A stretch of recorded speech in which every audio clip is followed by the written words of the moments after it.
menjadikan kematian kita tadi malam dalam tidur kita semua, dan kemudian dengan kuasanya hari ini Allah memberikan atau mengembalikan nyawa kita kembali atau ruh kita kembali ke dalam jasad kita, maka tidak kata lain yang pantas dan lebih baik kita ucapkan kepada Alhamdulillah, yang dengan kata itulah Allah mencukupkan begitu banyak kebutuhan atau keperluan kita, yang membuat kita makin merasa begitu rahman rahimnya Allah kepada kita semua.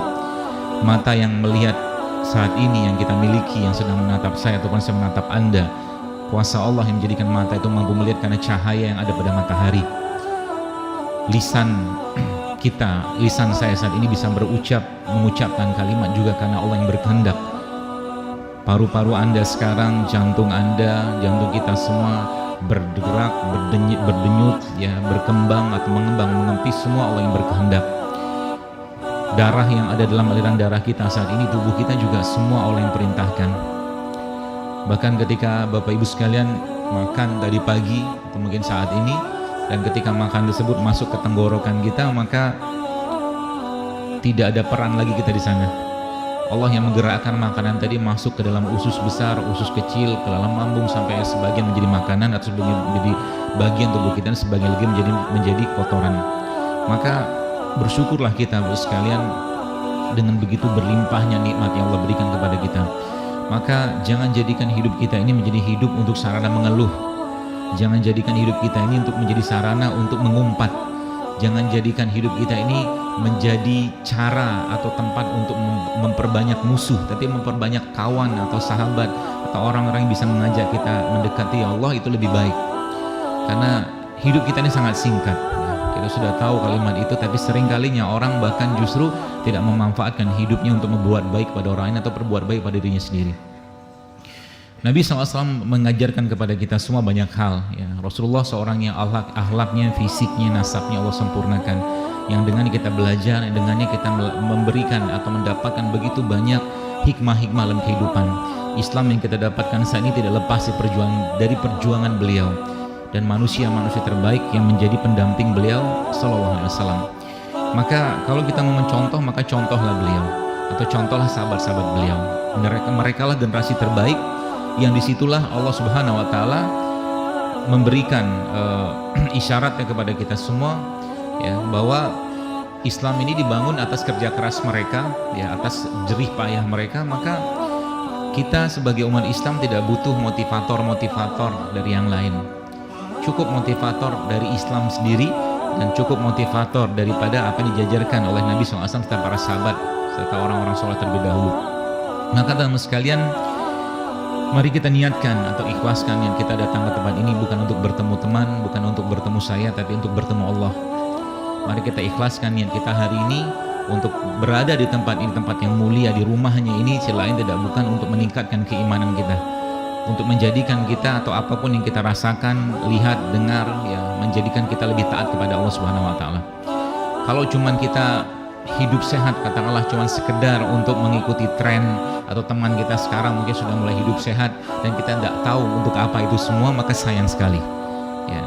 Kita punya peluang pahala yang sangat besar, ya. Anda mulai sekarang berpikir skala-skala global akhirat. Kalau bahasa saya itu kita tuh manusia akhirat. Kita ini, ya, moyangnya kita, bapaknya kita Nabi Adam adalah manusia langit, yang kemudian karena kesalahannya Allah turunkan dia ke muka bumi ini. Maka pikiran kita, jiwa kita adalah orang-orang yang berjiwa besar. Umat Islam adalah umat-umat yang adalah umat yang punya pikiran yang besar, ya. Cita-citanya hidup di dunia cuma satu, bisa ketemu dengan Allah dan persiapannya di dunia ini. Maka kalau ada orang hidupnya nggak semangat, bingung saya. Kenapa? Karena tiap hari harusnya, ya, dia bertemu dengan Tuhannya. Allah memberikan begitu banyak kenikmatan yang Allah berikan dari apa yang kita makan. Bahkan rasa lapar yang kita rasakan saat ini pun itu nikmat dari Allah SWT. Tanpa rasa lapar kita tidak akan makan, tanpa rasa haus kita tidak akan minum, ya. Allah yang menciptakan itu semua, ya, sebagai bentuk kemahamurahannya dia kepada kita.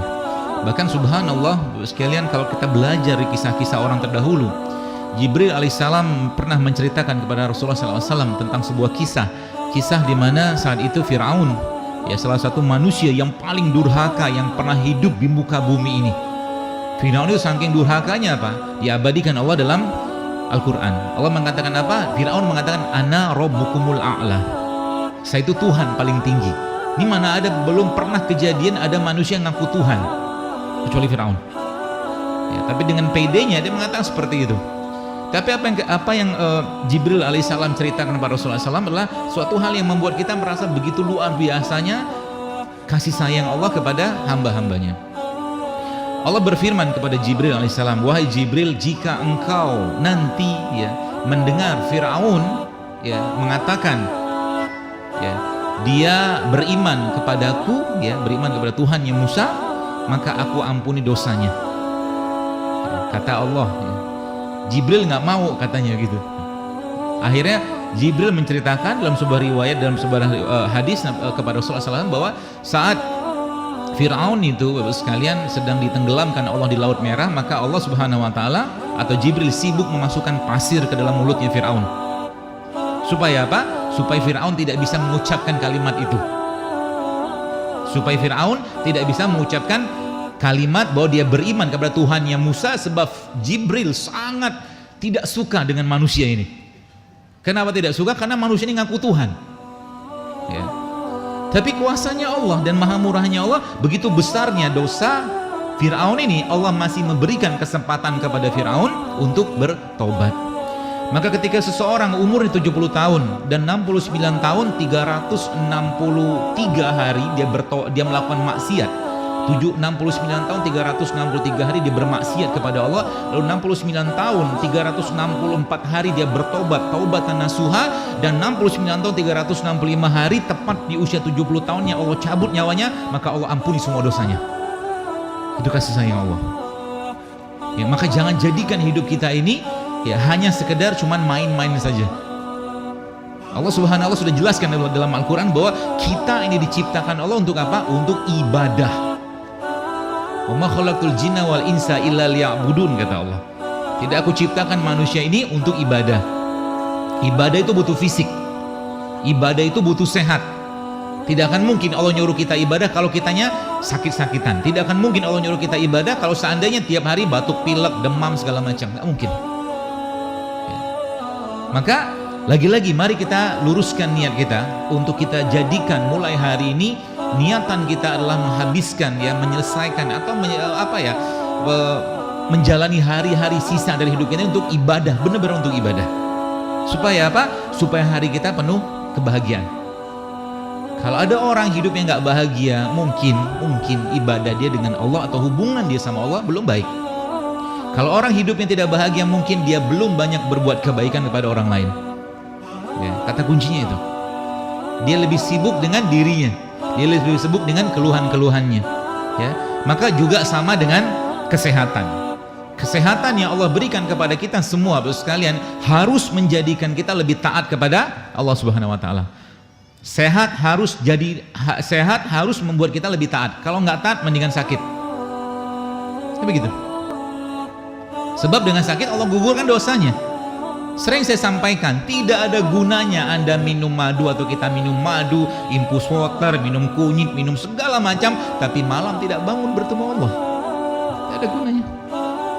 Tidak ada gunanya kita hidup sehat tapi satu lembar Quran pun tidak dibaca tiap hari. Tidak ada gunanya kita hidup sehat dari zaman dulu sampai sekarang, urusan sama Allah gitu-gitu aja. Sholat duha nggak nambah-nambah, sholat rawatib nggak nambah-nambah, segitu-gitu aja. Ya. Sedangkan judulnya tadi adalah kesehatan yang didapatkan itu harus membuat kita jauh lebih taat. Ya. Kalau sudah taat pasti sehat.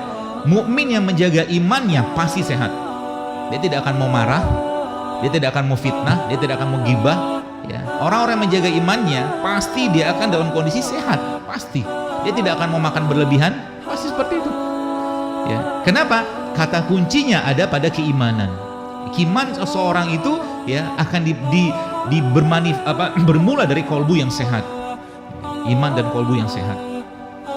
Ya. Kenapa banyak masalah zaman sekarang dalam sisi kesehatan kita, dalam kesehatan umat Islam? Karena banyak orang tidak mencintai iman dan hati atau kolbunya lebih baik daripada dia mencintai hal-hal yang lain.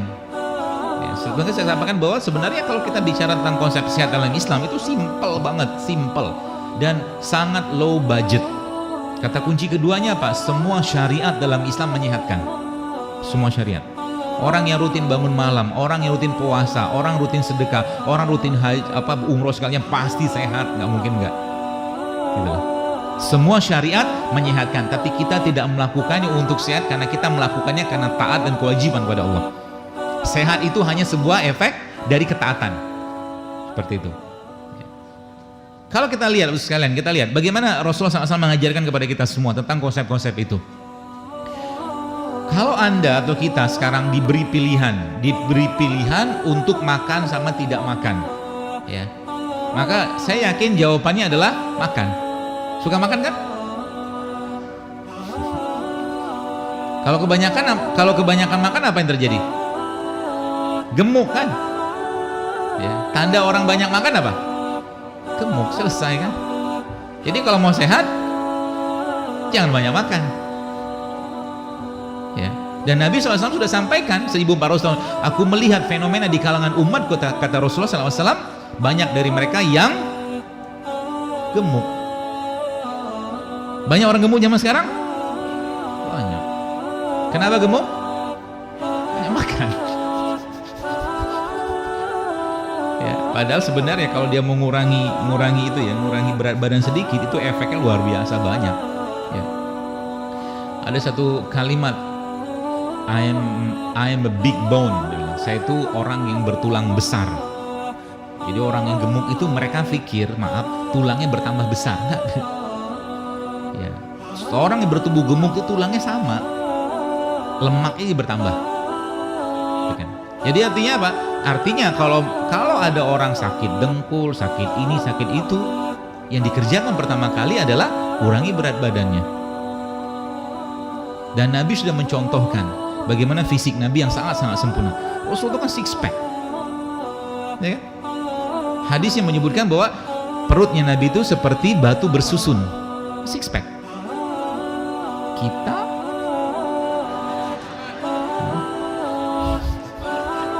one bag. Ya. Dan sudah dijelaskan bahwa mukmin yang kuat lebih dicintai Allah. Ini gimana mau cerita jihad, bangun malam yang susah? Gimana mau cerita jihad, mau perang, kalau ada perang nanti someday kita nggak tahu kan? Baca Quran aja susah. Kenapa bisa kayak begitu? Karena wallahu alam mungkin kebanyakan kerupuk. Mentalnya kerupuk. Karena makanan yang kita makan mempengaruhi perilaku. Sadar tidak sadar, behavior kita atau tingkah laku kita dipengaruhi oleh makanan yang kita makan. Gitu loh. Udah begitu ceritanya. Makanya orang yang makan daging berlebihan, di samping pasti badannya akan terbebani, pasti juga behaviornya dia atau tingkah laku atau sikapnya itu akan keras. Seperti itu. Jadi kalau Anda pengen matanya lebih gampang mengeluarkan air mata untuk Allah, banyakin buah sama sayur. Serius. Coba lihat, sayur buah itu kan sesuatu yang menyenangkan gitu kan. Warnanya ada kuning, ada merah gitu kan. Lihat daging misalkan ngeri gitu. Merah gitu. Beda, mata kita tuh menangkap sesuatu tuh. Jadi kalau Anda lihat misalkan, contoh aja misalkan kita bicara tentang apa namanya sayur buah, sayur buah seperti itu, kita merasa bahwa warna-warni itu tuh membuat mata kita tuh bahagianya luar biasa. Seneng gitu kan. Karena di situ ada antioksidannya, ada frekuensi warna dari daun atau dari daun nanti segala macam. Di situ ada kehidupan. Sadar atau tidak sadar, kalau kita lihat di situ ada kehidupan. Di dalam itu semua ada kehidupan. Kita lihat daun, kayak kan teman-teman lihat di depannya ada sayur selada gitu kan. Selada itu ada energinya nggak? Ada. Dari mana ceritanya energinya? Ketika dia hidup di tanah, ditumbuhkan Allah di tanah, ya. Subhanallah, dengan kuasa Allah akhirnya matahari menyinarinya. Menyinari dengan proses penyinaran matahari, itulah akhirnya muncul satu proses yang kita dulu kenal sebagai fotosintesis. Muncul apa? Glukosa. Muncul apa? Oksigen. Kan gitu. Ketika itu dimakan, apa yang terjadi? Orang yang memakannya akan mendapatkan atau tertransfer energi. Gitu. Itu filosofinya. Ya, maka semakin banyak makanan yang kita makan, dan itu makanan-makanan yang fresh seperti ini, semakin berenergi dia.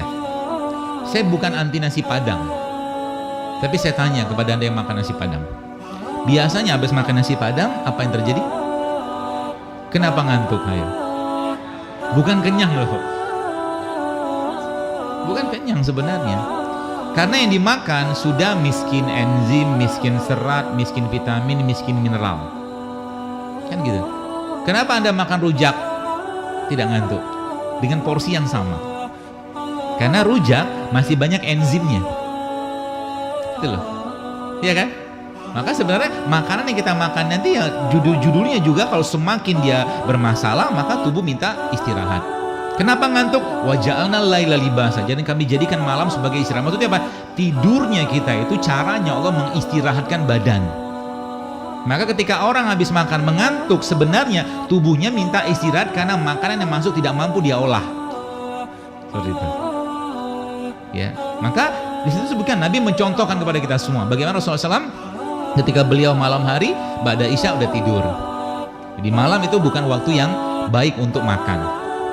Malam itu ngapain? Ya sudah, ibadah mungkin sholat segala macam, habis isya ya tidur. Nanti malam jam-jam 1, jam 2 bangun. Ya. Begitu caranya. Nanti makannya kapan? Makannya nanti waktu siang. Sekali aja udah cukup. Kita tuh makan sekali sehari udah cukup sebenarnya. Asal berkualitas. Ya, ini kan biasanya kita makan terus-menerus kan? Apa yang terjadi? Salah satu penyebab lemahnya iman seseorang adalah banyak makan sama banyak bicara. Lemahnya iman. Dan salah satu pintu masuknya syaitan adalah terlalu kenyang. Jadi mulai sekarang kalau makan jangan sampai kenyang. Gitu ya. Makan jangan sampai kenyang. Dan kita tahu makna kenyang itu apa, karena kita sudah diberi ilham sama Allah. Kita udah diberi insting sama Allah. Udah ngerti, udah kenyang. Kecepatan makan mengunyah sudah menurun. Begitu ya. Itu tanda tubuh kita sudah capek sebenarnya. Ya. Maka Bapak sekalian, kalau kita belajar itu semua, maka sebenarnya ada tanda-tanda yang luar biasa yang Allah berikan.